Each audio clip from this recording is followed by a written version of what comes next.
আমার বিজনেসের স্টোরিটা শুনে এখনো অনেকে অবাক হয় যে এইভাবেও কেউ বিজনেস স্টার্ট করতে পারে, মানে এভাবেও আসলে সম্ভব। কারণ বিজনেস মানেই হচ্ছে বুঝে শুনে করা, বাট আমারটা আসলে একদমই সাডেন ছিল। তো এটা নিয়ে ওরা অনেক হাসাহাসি করতো, কিন্তু একটা সময় গিয়ে ওরাই আমাকে বলতো যে প্লিজ প্লিজ আমার এই ড্রেসটা সেল করে দাও বা আমার এই মেকআপটা সেল করে দাও। আমার কাছে এটা ভালোই লাগতো, কারণ হচ্ছে তখন আমি ভার্সিটিতে পড়ি। তো আমি একটা ড্রেস কিনে আবার হচ্ছে গিয়ে কিছুদিন ইউজ করে সেল করতে পারছি, তো এটা তো আমার কাছে খারাপ মনে হতো না। আর আমি তো বলেই সেল করছি এটা ইউজ। তো তখন আসলে এভাবে সেল করতে করতে আমিও একটা সময় বুঝি যে না, আমি হয়তো সেল করতে পারছি বা করতে পারি, এই কোয়ালিটিটা হয়তো আমার মধ্যে আছে, যেটা আমি আসলে রিয়েলাইজ করি। এভাবেই কিন্তু আমি অরিজিনাল প্রোডাক্টস ইম্পোর্ট করা স্টার্ট করি। একদম ব্র্যান্ড নিউ ইম্পোর্টেড প্রোডাক্টস বিভিন্ন দেশ থেকে ইম্পোর্ট করা স্টার্ট করে ফেলি। এভাবে আমার জার্নিটা স্টার্ট হয়। যেহেতু আমরা যেটা দেখাচ্ছি সেটাই কাস্টমারদেরকে দিচ্ছি, ইভেন আমরা দেশের বাইরেও ডেলিভারি করি। আমার ইউএসএ, কানাডা সব জায়গাতেই আলহামদুলিল্লাহ আমাদের মানে জুরিশা ডোরের কাস্টমার আছে। আমরা জাস্ট 3-4 দিনের মধ্যে দেশের বাইরে ডেলিভারি করে দিচ্ছি। রাত 1:30টার সময় যে ইনস্ট্যান্ট একজন এসে 42,000 টাকার প্রোডাক্ট পারচেস করে ফেলবে, যেটা আমি আসলে একদম চিন্তাই করিনি। রোজার ঈদের জাস্ট চাঁদ রাতে তো আমরা আসলে দোকানটা অফ করে দিব। তো ওই দিন চাঁদ রাত হিসেবে না আমাদের ওরকম সারাদিন অত সেল হচ্ছিল না। তো লাস্ট টাইমে যখন অফ করে দিব তখন আমার ভাই বলছে যে না, আর একটু আমরা ওয়েট করি। তখন অলমোস্ট রাত 1:30 বাজে। তো তখন ওয়েট করতে করতে মানে আমরা জাস্ট অফ করব, ঠিক এমন সময় হচ্ছে 4টা কাস্টমার আসে। এসে ওনারা ইনস্ট্যান্ট ওই সময় আমাদের কাছ থেকে একসাথে 42,000 টাকা মানে অ্যামাউন্টের প্রোডাক্টস পারচেস করে ফেলে, যেটা আমার জন্য খুবই অবাককর ছিল যে আমার নিজের ইউজ করা প্রোডাক্ট সেল করে যে আমি উদ্যোক্তা হব, সেটা আমি আসলে কখনো চিন্তাও করতে পারিনি। আমার নিজের ইউজ করা ড্রেস সেল করে আমার এই ক্লোদিং জগতে আসা, যেটাতে সবাই আসলে অবাক হয় যে আমি আসলে ওইখান থেকে এই এত স্টাবলিশ একটা বিজনেস করতে পেরেছি। আমি যে কখনো মানে বিজনেস ওমেন হব এটা আমি কখনো ভাবিনি, তার মধ্যে আবার ক্লোদিং আইটেম নিয়ে, এটা আমি কখনো চিন্তাও করিনি। ফার্স্ট অফ অল হচ্ছে আমার এই বিজনেসে আমি মনে করি আল্লাহ হচ্ছে আমার পার্টনারশিপ।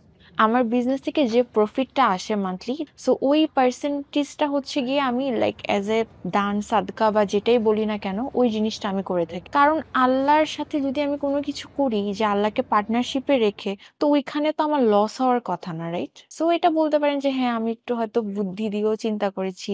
সবসময় মানে পছন্দর যে মানুষের হেল্প করা, হয়তো আমি জিনিসটা প্রকাশ করি না বা কেউ হয়তো আমাকে দেখলেও বুঝবে না যে এই মেয়ে তো অনেক ওয়েস্টার্ন, ও কি হেল্প করবে, বাট আমাকে হয়তো দেখলে বোঝা যায় না। বাট আমি আসলে আমার যেটা করণীয় বা যেটা করার আমি সেটা সব সময় করি। এটা হচ্ছে 2016 সালের কথা, যখন বেসিক্যালি আমার ভার্সিটি টাইমটা স্টার্ট হয়। তো তখন হচ্ছে গিয়ে দেখা যেত যে আমার হয়তো একটা ড্রেস আমি 2-3 বার পরার পরে, হয়তো দামি ড্রেস তো ওগুলো না আর পরা হতো না। আমার এই বদ অভ্যাসটার মতো হয়তো অনেকেরই অভ্যাস আছে, তা আমার ওই অভ্যাসটা ছিল। তো তখন আমি দেখতাম যে একটা গার্লস গ্রুপ যেখানে ইউজ ড্রেস বা ইউজ প্রোডাক্টস মানুষ সেল করে। তো তখন এখানে আমি ফার্স্ট একটা পোস্ট করি যে আমার হচ্ছে গিয়ে একটা ইউজ ড্রেস আমি 3 বার ইউজ করেছি, আমি এটা সেল করতে চাই, কেউ কিনবে কিনা। তো এটা আসলে র্যান্ডমলি পোস্ট করা। অ্যান্ড ওইটা পোস্ট করার পর থেকে আমি দেখছি যে না, মানুষ আসলে এটা নেওয়ার জন্য খুবই ইন্টারেস্টেড। আমি তো অবাক হয়ে গিয়েছি যে আসলে আমার ইউজ করা ড্রেস কেউ কিনবে। তো তখন দেখলাম যে না, আসলে অনেকে নিতে চায়। কারণ আমি একটা জিনিস যদি 10,000 টাকা দিয়ে কিনি, তো এটা যদি আমি আসলে 3,000-এ সেল করে দেই, যেহেতু এটা আমার ইউজ, অনেকে আসলে ইন্টারেস্টেড পারচেস করার জন্য।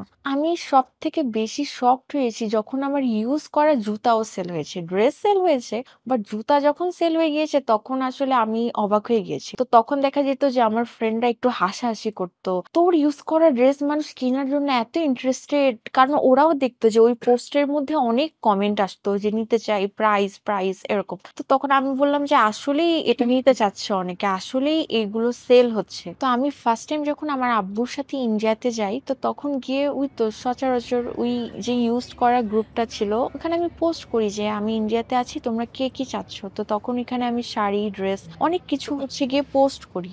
আর পোস্ট করার পর আমি দেখি যে আলহামদুলিল্লাহ এত পরিমাণে রেসপন্স, মানে সবাই আসলে মানে চাচ্ছে, নিতে চাচ্ছে, ইনবক্স করছে। আমি আসলে সবাইকে রিপ্লাই করে মানে কুলাতে পারছিলাম না। তো ওইভাবেই আমার পথ চলা স্টার্ট হওয়া ইম্পোর্টেড প্রোডাক্টস নিয়ে। দেন ওইখান থেকে থেকেই হচ্ছে গিয়ে আমি সবসময় ব্র্যান্ড নিউ বা হচ্ছে বিভিন্ন দেশের ইম্পোর্টেড করা প্রোডাক্টস গুলো সেল করি। পেজে অলরেডি মডারেটর আছে যারা হচ্ছে গিয়ে মানে সবসময় কমেন্টের রিপ্লাই থেকে স্টার্ট করে মেসেজের রিপ্লাই গুলো দেয়। আর আমরা 100% অরিজিনাল যে ছবি সেটাই আমরা সেল করি। যার জন্য আমাদের প্রত্যেকটা প্রোডাক্টস এর লাইভ থাকে, ভিডিও থাকে, পিকচার থাকে, সবকিছু অরিজিনাল। যার জন্য আলহামদুলিল্লাহ আমার এত ঝামেলা ফেস করতে হয় না। জুরিশা ডোর অ্যাকচুয়ালি সবাই অনেকেই চিনে, আবার অনেকে হয়তো জুরিশা ডোরকে চিনে না। বাট আমার প্রোডাক্টস এর কোয়ালিটি আমি নিজে হচ্ছে গিয়ে আপনার কোয়ালিটিটা মেনশন করে সেল করছি, যে কোনোভাবে কেউ কখনো দেখাতে পারবে না যে কোনো প্রোডাক্টস হচ্ছে গিয়ে আপনার মানে একটা বলে আমরা আরেকটা সেল করছি। কোয়ালিটি 100% মানে ঠিক থাকবে আমাদের। তো যার জন্যই আমাদের ব্র্যান্ডটাকে সবাই পছন্দ করবে। আর প্রাইজের দিক থেকে আমরা চেষ্টা করি সবার থেকে লোয়েস্ট রাখার।